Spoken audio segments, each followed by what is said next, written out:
nanone rero nk'uko n'ubundi twabibonye, reka dukomeze dusoma n'ijambo ry'Imana kugira ngo ritwinjize mu busobanuro nyakuri budufasha gusobanukirwa ibihembo byo gukurikiza ibyo Imana isaba n'imigisha itavugwa Imana itanga ku muntu wemeye kuba mu mwanya umwe. Niyo mpamvu hano twabonye neza ko Esawu na Yakobo yakwamaze kwisobanukirwa agasaba umugisha we atagitwaye uwa mwene se, byamubereyemo guhindurirwa izina, Imana imuhera umugisha mu gihugu yari arimo, ndetse asubira n'iwabo gushaka mwene se Esawu, bariyunga bagubwa neza kuko yari amaze kugira gute kwakira umugisha uvuye ku Mana. Ndakwifuriza nawe gusaba Imana ibyo ushaka, ariko nawe icyo usabwa kugira ngo ubone ibihembo n'umugisha nuko ukora iby'Imana isaba abantu bayo. Nta kindi Imana isaba umuntu wayo no kuyiramya no kuyihimbaza, ndetse no gukora ibyo gukiranuka. Imana igakunda guha umuntu ibyo yamugeneye,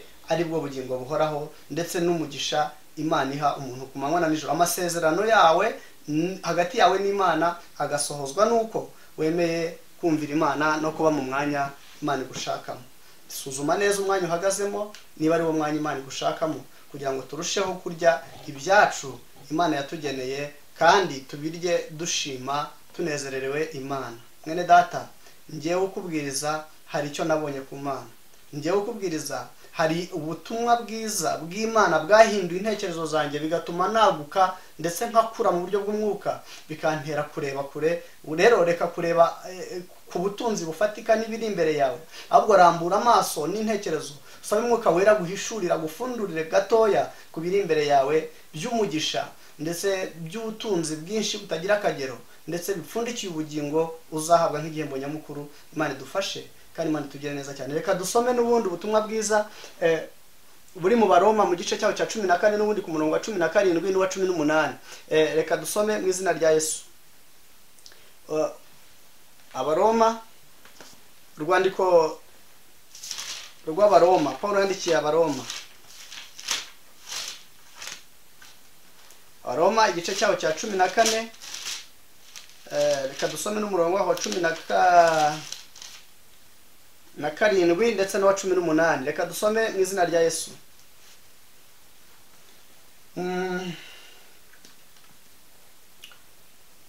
Muri iki gice turasanga amagambo avuga ati, Abaroma igice cya 14 ku murongo waho wa 17 n'uwa 18. Reka dusome mu izina rya Yesu. Kuko ubwami bw'Imana atari ukurya no kunywa, ahubwo ari ubwo gukiranuka n'amahoro no kwishimira mu mwuka wera. Ukorera Kristo atyo abanezeza Imana kandi ashimwa n'abantu. Imana yacu idufashe kandi Imana itugire neza cyane. Uyu munsi icyigisho cyacu kiradusobanurira cyangwa kikatubwira ko hari ibihembo bitangwa n'Imana, ariko biturutse kuko umuntu yakoze iby'Imana ishaka. Umutwe w'amagambo w'uno munsi rero ni ufite intego itari kure cyane y'ibyo tunyuramo ku munsi ku munsi. Iyo turebeye hamwe icyo ijambo ry'Imana ridusabye, hano iri jambo ry'Imana twasomye muri Yohana mu gice cyaho cya 14 ku murongo waho wa 23, ryatubwiye ngo unkunda yitondera amagambo yanjye, kandi unkunda na Data aramukunda, ngo kandi njyewe na Data tuzaza aho ari tubane nawe iteka ryose. Hanyuma ahangaha mu Baroma mu gice cyaho cya 14 nanone ku murongo wa 17 n'uwa 18, kuri 17 akatubwira ngo kuko 17 kuko ubwami bw'Imana atari ukurya no kunywa, ahubwo ari ubwo gukiranuka n'amahoro no kwishimira mu mwuka wera.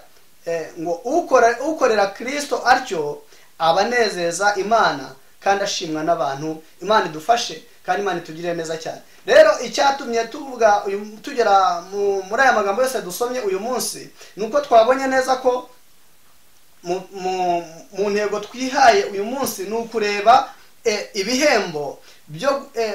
ibihembo byo gukurikiza iby'Imana isaba n'imigisha itavugwa ibamo. Uyu munsi ibihembo wagira kuko wakurikije iby'Imana igusaba ndetse nuko wakurikije wumviye umwuka wera ndetse n'umugisha utavugwa ushobora gukuramo. Ibyo nibyo nshaka ko uyu munsi tuganiraho kugira ngo birusheho kutwegereza Imana, nawe usobanukirwe mbese wisuzumye neza. Hano tubonye neza ko mu butumwa bwiza mu byanditswe byera Paul yandikiye Abaroma haratubwiye ngo mu gice cya 14 ku murongo wa 17 haravuze ngo kuko ubwami bw'Imana atari ukurya no kunywa, ngo ahubwo ari ubwo gukiranuka n'amahoro no kwishimira mu mwuka wera. Birashoboka ko uyu munsi nawe uri mu mugabane w'Imana yaremye kandi ukaba mu mugabane w'abamenye Imana bakijijwe. Ijambo ry'Imana rero riratubwiye ngo ubwami bw'Imana cyangwa se aho dusiganirwa kugera kwishimira mu mwuka wera ndetse no gukiranuka n'amahoro. Mwene data, mu itorero haracyari ibintu bimwe bisa nk'ibihabanye n'icyo Imana ishaka ku itorero, kandi ijambo ry'Imana riratubwira neza ko ngo ubwami bw'Imana ubwabwo ntabwo ari ukurya no kunywa, ntabwo ari ukwinezeza ngo turye tunywe kuko ibyo kurya n'ibyo kunywa nabyo Imana irabizi ko tubikeneye, ngo ahubwo icyo ubwami bw'Imana butumarira ni ukwishimira mu mwuka ndetse n'amahoro kandi no gukora ibyo gukiranuka. Mwene data, niba uri mu itorero maze iminsi nganira n'abantu b'Imana nsaba kugira ngo niba waramenye Imana ugende nk'umuntu wamenye Imana. None rero niba dushaka ibihembo by'Imana itanga ni uko dukora iby'Imana isaba ko dukora, kandi Imana yo nta kindi isaba ko dukora kugira ngo tubone ubwami bw'Imana nk'uko ijambo ry'Imana ritubwiye, ni uko dukora ibyo gukiranuka tukagira amahoro kandi tukishimira mu mwuka wera. Mbese ni gute mwene data uri kwishimira mu mwuka wera? Imana idufashe kandi Imana itugire neza kugira ngo tubashe guhagarara mu mwanya Imana idushakamo, hanyuma turonke ibihembo Imana ihemba abumviye Imana, kandi tubone umugisha umugisha utavugwa Imana yatugeneye mu gihe tuzaba tumaze kwemera kuyoborwa n'Imana. Imana idufashe kandi Imana itugirire neza cyane. Ndakwifuriza kugira ngo nawe wakire kandi usingire iby'Imana yakuvuzeho. Niba uri gukora iby'Imana ishaka, nawe uyu munsi amarembo yawe afunguke, kuko hari byinshi twibaza tudafite ibisubizo, ariko Imana ifite ibisubizo. Yabasha guhindura, yabasha gufata ibitari ikabihindura ibiriho, yafata ibyawe byari bipfuye ikabizura, ariko ni wakora iby'Imana ishaka. Erega birashoboka ko ushobora kubona abisi baguwe neza ukumva nawe uri kugendera mu munyenga wabo, ariko nta mahoro y'umunyabyaha niko Uwiteka avuga. Nubwo baguwe neza ariko nta mahoro bafite, ariko nyamara uwemereye Imana akabana n'Imana ku manywa na nijoro, uwagira amahoro atavugwa kandi yakira ibihembo by'Imana ndetse yakira umugisha utavugwa Imana itanga iha abantu bayo. Niyo mpamvu uyu munsi twarebeye hamwe tureba ngo ibihembo Imana itanga ku bantu bumviye ubutumwa bwiza nyabwo. Imana idufashe kandi Imana itugire neza cyane. Mwene data, wumva ubu butumwa uyu munsi, birashoboka ko wari usanzwe uri mu itorero. Sobanukirwa neza ibi ngibi. Mu Baroma mu gice cyaho cya 14 ku murongo waho wa 17 n'uwa 18 hatubwiye amagambo akomeye. Haratubwiye ngo ubwami bw'Imana si ukurya no kunywa, ngo ahubwo ubwami bw'Imana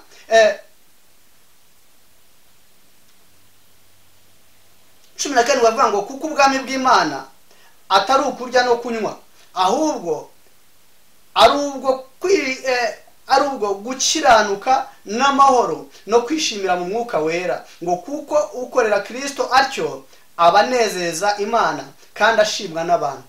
Igihe cyose ukoze neza, witwaye uri umunyageso nziza muri rubanda, urakundwa ukagira igikundiro, ariko si wewe si ukugira igikundiro gusa mu bantu, ahubwo ngo icyo gihe ukeneye gushimwa n'Imana ndetse ugashimwa n'abantu. Rero uzashimwa n'Imana kandi ushimwa n'abantu wakoze iki? Ntabwo ari ukurya neza, ntabwo ari uko uzi kwambara, ntabwo ari uko uzi kubwiriza, ahubwo ni uko ukora iby'Imana ishaka, ni uko wemera kwakira ubwami bw'Imana. Ubwami bw'Imana ni ugukora ibyo gukiranuka ndetse ni ugukora ibyo gukiranuka ndetse n'amahoro. Aya mahoro rero ntabwo ari uko ariyo asigura gusa ubwami bw'Imana, ahubwo ni uko umuntu udafite amahoro ntabasha no gukorera Imana. Umuntu udatanga amahoro kuri bagenzi be ntabasha no gukorera Imana. Niyo mpamvu dusabwa ku manywa na nijoro guhugurana iminsi yose kugira ngo tubashe guhagarara mu by'Imana ishaka, natwe duhabwe ibihembo n'imigisha Imana yatugeneye. Abantu benshi bakunze imigisha, abantu benshi bakunda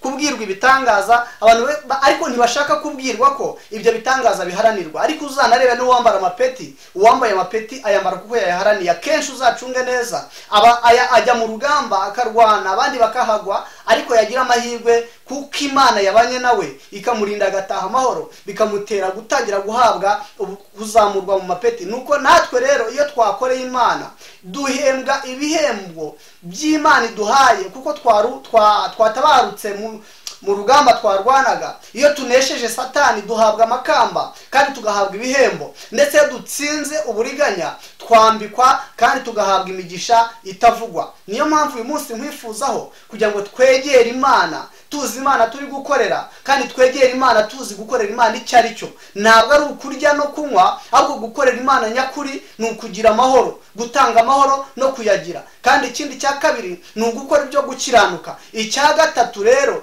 ni ukwishimira mu Mwuka Wera. Iyo wishimiye mu Mwuka Wera nuko aba nakuyobora, kandi ubuyobozi bwa Mwuka Wera ntabwo butezuka ku ntego y'Imana. Ni nayo mpamvu Mwuka Wera, Imana n'umwana wayo Kristo byombi bigize ubumana, byunze ubumwe mu kuba Imana imwe. Niyo mpamvu iyo Yesu ari kukuyobora n'Imana ikakuyobora ndetse n'Umwuka Wera akakuyobora, uhagarara mu bushake bw'Imana, hanyuma nawe ukakira ibihembo Imana ihemba uwumva cyangwa agakurikiza ibyo Imana yamutegetse.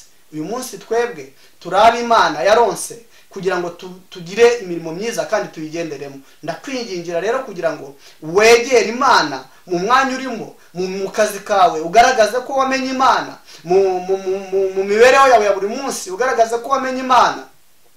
Abantu bagusoromeho amahoro, abantu bakuboneho ibyiza, abantu uhinduke intangarugero mu byo kwizera, kugira ngo n'abandi nabo bataramenya Imana bamenye Imana ku bwawe. Imana ishimwe kandi ihabwe icyubahiro. Nyemerera rero tukiri muri uyu mwanya dusome ijambo ry'Imana rikurikiraho.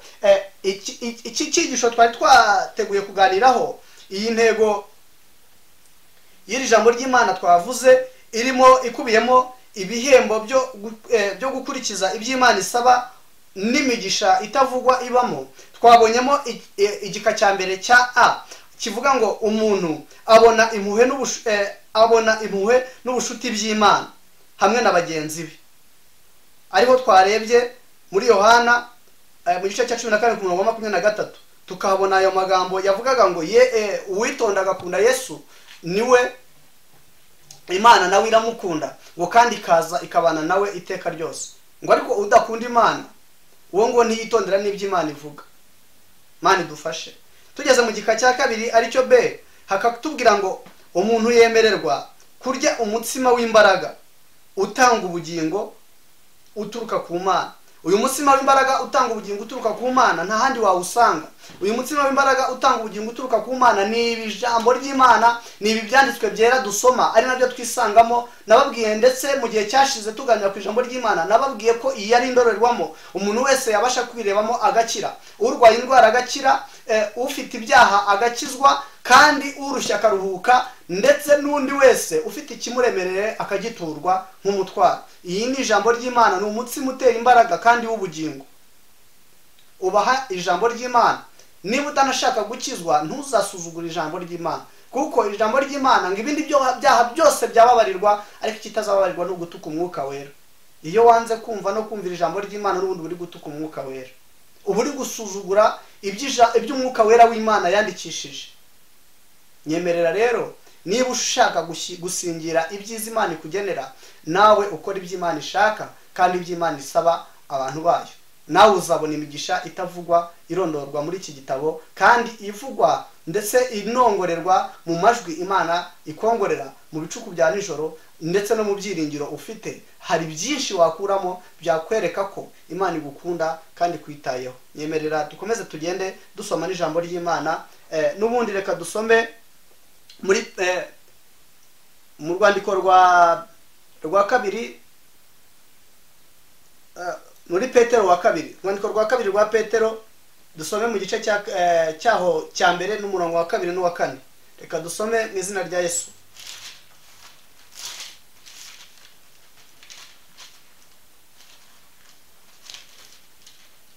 Rwa kabiri rwa Petero, urwandiko rwa kabiri rwanditswe na Petero, urwandiko rwa kabiri rwanditswe na Petero mu gice cyaho cya mbere ku murongo wa kabiri. Reka tuhasome mu izina rya Yesu. Haravuga ngo ubuntu n'amahoro bigwire muri mwe, mubiheshwa no kumenya Imana na Yesu umwami wacu. Gatatu, kuko imbaraga z'ubumana bwayo zatugabiye ibintu byose bizana ubugingo no kubaha Imana, tubiheshwa no kumenya neza waduhamagarishije ubwiza bwe n'ingeso ze nziza. Kane, ibyo nibyo byatumye aduha ibyo yasezeranije by'igiciro cyinshi bikomeye cyane, kugira ngo bibatere gufatanya na kamere y'Imana, mumaze guhunga no gukira kononekara kwazanywe no kwifuza Imana yacu idufashe, kwazanywe mu isi no kwifuza Imana yacu idufashe, kandi Imana itugirire neza cyane. Aya magambo dusomye ahangaha mu rwandiko rwa kabiri rwa Petero ni amagambo akomeye, ariko atari kure cyane y'ijambo ry'Imana twasomye, ndetse atari kure cyane y'umutwe w'amagambo uyu munsi w'intego twihaye, aho twarebaga ngo ibihembo Imana iha umuntu wamaze kumva ubutumwa bwiza nyabwo. Ibihembo byo gukurikiza iby'Imana isaba umuntu n'imigisha itavugwa irimo. Rero mu bihembo Imana iha umuntu, mu bihembo byo gukurikiza iby'Imana isaba, harimo kubanza kumenya neza agaciro k'Imana muri wowe.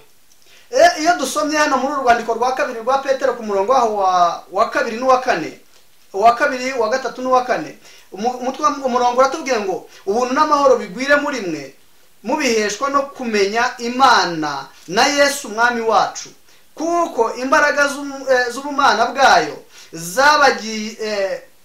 zatugabiye ibintu byose bizana ubugingo no kubaha Imana yacu idufashe, ngo tubiheshejwe no kumenya neza uwaduhamagarishije ubwiza bwe n'ingeso ze nziza.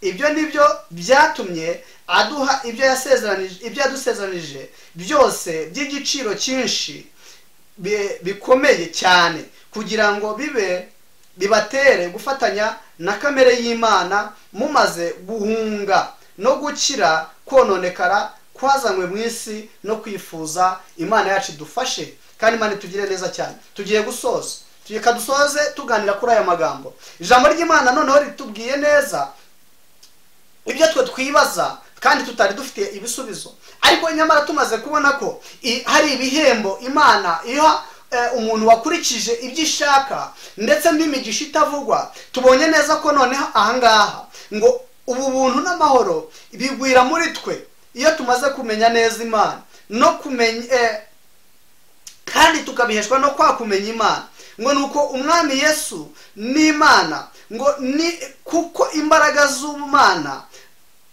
Amina, haleluya. Ahangaha hari amagambo aryoshye cyane, ngo kuko imbaraga z'ubumana bwayo zatugabiye ibintu byose bizana ubugingo no kubaha Imana idufashe. Imbaraga z'Imana ubwazo zatugabiye ibintu byose bizana ubugingo. Ibi bintu byose bizana ubugingo ni ibyiza dukwiye gukora ndetse no kubigenderamo, kandi ngo ibi ngibi nibyo byonyine bishobora gutuma umuntu abona umugisha Imana yamugeneye, ndetse agafungurirwa n'amarembo y'ibyari byarapfunzwe, kuko yaba yamaze guhitamo amahitamo mazima. Ngo nuko rero,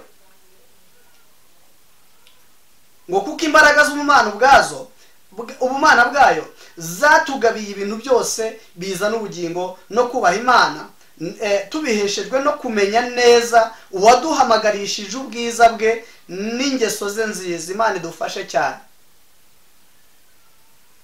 Kubaha Imana twebwe ubwacu abantu ntabwo twari bubishobore, ariko ngo twabiheshejwe no kumenya neza uwaduhamagarishije ubwiza bwe n'ingeso ze nziza. Uwo nta wundi rero ni Kristo waje kwemera kubana natwe, afite ubwiza n'ingeso ze nziza, ariko akemera kubana natwe ababi. Ngo ndetse hepfo ukomeje gusoma ukagera ku murongo wa 4 akavuga ngo ibyo nibyo byatumye aduha byose yadusezeranije by'igiciro cyinshi bikomeye cyane, kugira ngo bibatere gufatanya na kamere y'Imana. Imana ishimwe. Ngo icyo gihe ubwo twamaze kwemera no gusobanukirwa uwaduhamagarishije ubwiza ndetse na kamere n'ingeso ze nziza, ngo ibyo byabayeho kugira ngo bidutere gusobanukirwa, byabaye kugira ngo bidutere.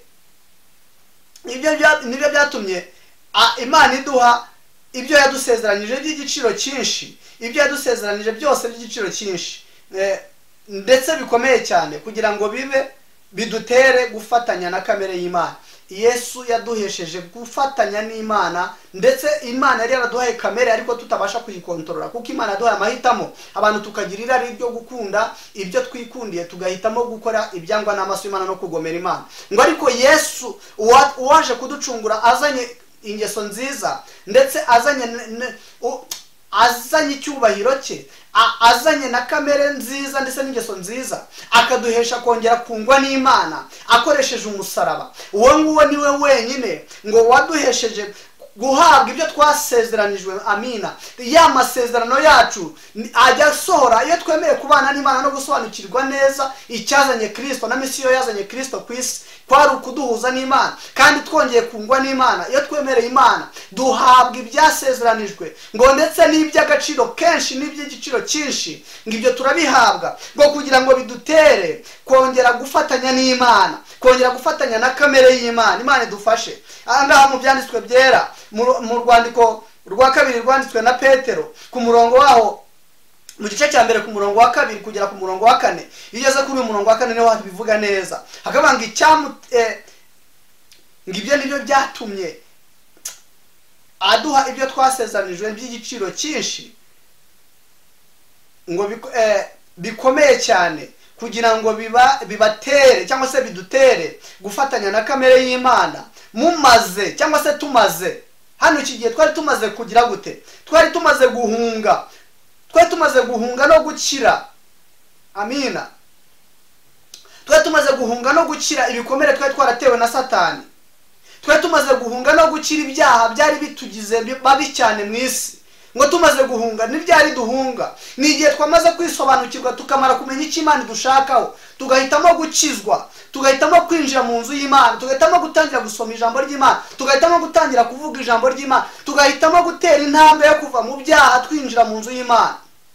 Ngo nuko rero icyo gihe tumaze gukora ibyo, nibwo twahawe ibyasezeranijwe ngo by'uburyo bwinshi, ngo bidutere gufatanya na kamere y'Imana. Mu muntu habamo kamere y'Imana, mu muntu harimo kamere y'ubumana, mu muntu harimo isano y'umuntu n'Imana. Imana yahaye umuntu amahitamo. Aya mahitamo uko ari abiri, harimo icyiza n'ikibi. Nubwo umuntu ajya agomera Imana, ariko Imana yari yaramuremeye kugira imirimo myiza. Rero iyo twemeye kuyoborwa n'Imana, ngo biduhesha gufunguka kw'amasezerano, ngo bigatuma ibyo twebwe twabonye, bigatuma duhabwa ibyo twasezeranijwe by'igiciro cyinshi ndetse bikomeye cyane, kugira ngo bitume twegera Imana ndetse dufatanye na kamere y'Imana iri muri twe. Twongere tuvuge ubutumwa, dukiranuke, duhagarare mu mwanya wo guhamya Imana, duhagarare mu mwanya wo kwezwa. Nuko dufata umwanya mwiza wo kwisobanukirwa no kumenya ko twagomeye Imana tugaca bugufi, hanyuma bituzanire ya migisha yo mu buryo bwinshi iyo twasezeranijwe n'Imana.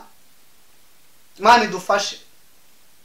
Ngo nuko icyo gihe, ngo iyo dufatanyije na kamere y'Imana, ngo kuko tuba twamaze guhunga, twavuye mu bitagira umumaro, twamaze guhunga tukava hanze muri Gehinomu tukegera mu buntu bw'Imana, ngo nicyo kituma tuba twamaze guhunga ndetse no gukira kononekara kwazanywe mu isi no kwifuza. Abantu benshi kenshi ijambo ry'Imana ritwereka ko umuntu akora icyaha cyangwa agwa mu cyaha, kuko yakuruwe n'ibyo ararikiye. Kwifuza k'umuntu kujya kumutura mu byaha. Kenshi umuntu yamaze kwifuza bimutera kugomera Imana. Iyo umutima wamaze kwifuza bimutera kugomera Imana. Mwene data ndakwifuriza kugira ngo uyu munsi usaba Imana ikwereke cyangwa se uyoborwe n'Umwuka Wera, uhishurirwe umenye icyo Imana igushakaho.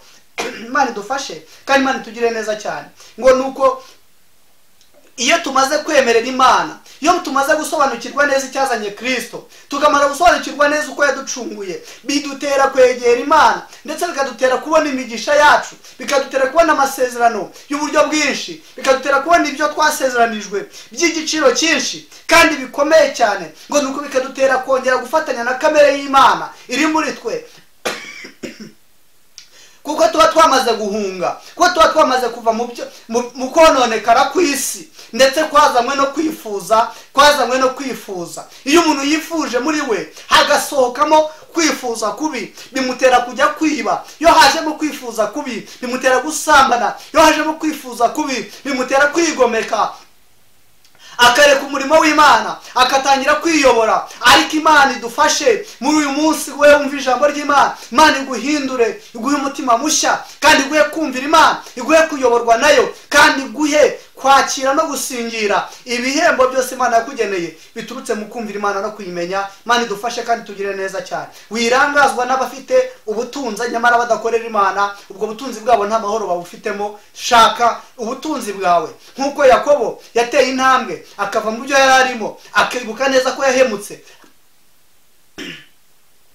agahitamo gusaba umugisha uva ku Mana, kuko yari afite umuvumo wavaga kuri mwene se Esawu, we yariganyije umugisha. Amaze gusobanukirwa no kwisobanukirwa,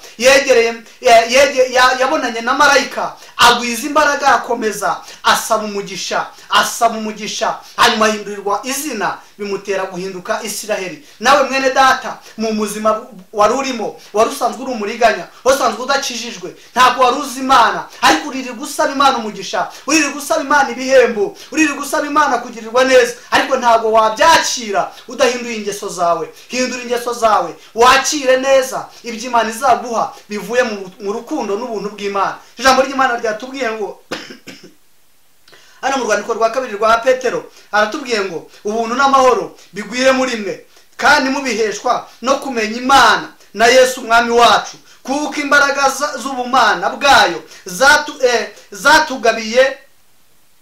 zatugabiye ibintu byose bizana ubugingo. Amina.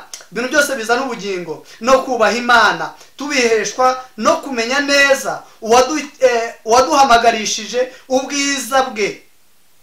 ubwiza n'ingeso nziza.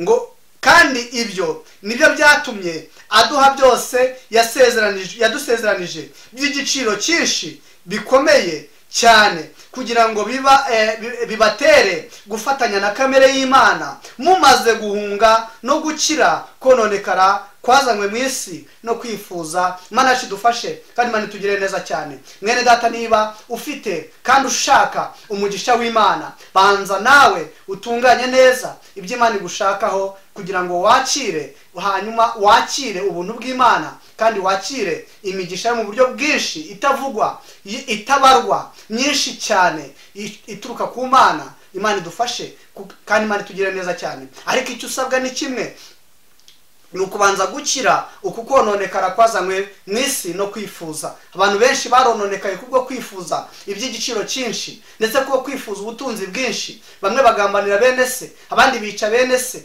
abandi babaye abanyamwaga, abandi bataye imirimo yabo mu itorero, bakurikiye ubutunzi butagira umumaro. Ndakwinginga kugira ngo niba ushaka kugirirwa neza n'Imana, uhindure imimerere yawe kandi wegere Imana, ndetse ukire indwara watewe no kwifuza kw'isi. Imana idufashe kandi Imana itugire neza cyane. Turasoje, tugiye gusenga Imana. Yemererwe mu mwanya umwe ubanze wisuzume, wewe wakurikira ijambo, wisuzume, hanyuma urebe neza niba wari uhagaze mu mwanya Imana igushakamo, kugira ngo wemererwe kwakira imigisha mu buryo bwinshi, ndetse n'ibihembo Imana iha umuntu wayikoreye. Imana igufashe kugira ngo uhagarare mu mwanya mwiza, we kunangirwa umutima n'ibihendo by'ibyaha, we kunangirwa umutima n'ibyo wibwira, we kunangirwa umutima n'icyubahiro ufite, ahubwo saba Mwuka Wera agukore ku maso, wongere uheze bundi bushya, wakire imigisha ndetse wakire n'ubuntu bw'Imana, wakire n'ibihembo Imana itanga ari bwo bugingo, wakire aya mahoro ya Kristo, ndetse wakire cyane iby'igiciro cyinshi n'ibintu byinshi byose bizana ubugingo bize kuri wowe, kuko ari Imana ikwifuzaho kandi ari Imana ishaka. Imana idufashe kandi tugire neza cyane. Reka dusenga Imana, twinginga Imana kugira ngo Umwuka Wera yongera tugarukeho bundi bushya, yongera kugarukeho bundi bushya. We wumvishije ijambo utarakizwa, bigutera imbaraga zo gushaka Imana. Wewe wari usanzwe ukijijwe, bigutera imbaraga zo kongera gukorera Imana uyikunze. Imana idufashe kandi Imana itugire neza cyane. Reka dusenga Imana. Mana Data wa twese uri mu ijuru, urera urakiranuka, izina ryawe witwa Ndiho. Wabanye na Mose mu gihe cyo mu butayu, wabanye na Mose kwa Farawo umugenda imbere, umukorera ibikomeye. Ibyo byagaragaje imbaraga zawe, ni nako ugikora imirimo, ni nako wabanye na Yesu, niko nabanye na ba Petero na Paulo na Yohana, niko wabanye n'abandi benshi batubanjirije. Natwe ni kubana natwe uyu munsi, ku ijambo ryarambwiye ngo uko wari uri kera n'uyu munsi ni kuri. Niko wabanye na Yakobo ndetse na Esawu mu gihe cyabo, ubahereza ubumwe mu gihe bari bamaze kubona ko byose bishoboka, ibintu ntacyo bivuze, ahubwo urukundo rwawe Mana ariko rufite icyo ruvuze. Turagusabye kugira ngo ubwo turi muri uyu mwanya w'ijambo ryawe, hari abantu bumvisha ubu butumwa bwiza bw'amahoro, bakeneye ibi bihembo, bakeneye uyu mugisha utavugwa, ariko bari barasubiye inyuma, bari mu bitagira umumaro. Turagusabye Uwiteka Imana kugira ngo buri muntu wese wumva ubu butumwa umuhindurira amateka bitewe nuko ahindutse kandi akize, avuye mu bitagira umumaro, amaze kuvurwa no gukira, akize ingeso mbi ndetse akize ibyamutwazaga igitugu byatewe no kwifuza kwa muntu. Ndagusabye kugira ngo imbabazi zawe zimubeho, maze umugirire neza, uhindurire amateka kugira ngo abantu bawe bakire uyu mugisha, ndetse bakire ibi bihembo biva mu rukundo rwawe, kandi bakire ibi bihembo biva mu kukumenya no kugusobanukirwa, bakire ibi bihembo by'uburyo bwinshi, bakire uyu mugisha, bakire ubu bugingo butangwa nawe Mana buturuka mu kukumenya, ngo ndetse n'ubugingo ndetse n'iby'agaciro kenshi ndetse by'uburyo bwinshi ndetse bikomeye cyane. Ndabisabye kugira ngo abantu bawe babyakire. Sabiye abantu bawe kugirirwa neza nawe, kandi imbabazi zawe zibomeho, urukundo rwawe rubomeho. Ubarinde umwanzi Satani ubatera kwinangira imitima, ubarinde icyabasubiza inyuma, abateye intambwe bagenda imbere, abatarayitera ubateze intambwe, kugira ngo bakumenye kandi bagusobanukirwe. Ubutumwa bwiza bugere ku bantu bawe, bwamamare mu isi yose, kuko nicyo dushaka, ko abantu bawe bakumenya. Urakoze Mana, kuko ujya urinda ijambo ryawe kugeza risohoje. Bahagati mu bwoko bwawe, abemeye bagahindukira, uzabaha ibyo wabageneye kandi uzabaha ibyo wabasezanije byose, harimo ubugingo ndetse n'ibyo kubatunga byo mu isi, ari wo mugisha utabarwa. Ndagushimiye kuri Imana yumva gusenga kandi igasoza gukiranuka. Rinda ubwoko bwawe kandi urindire ijambo ryawe mu mitima yabo, nuko none n'iteka ryose ukomeze kwamamara, kuko uri Imana yabayeho kandi izahoraho. Icyubahiro n'ubutwari n'ubushobozi bibi byawe none n'iteka ryose, murengezi mwiza. Amen. Imana y'amahoro ibane namwe.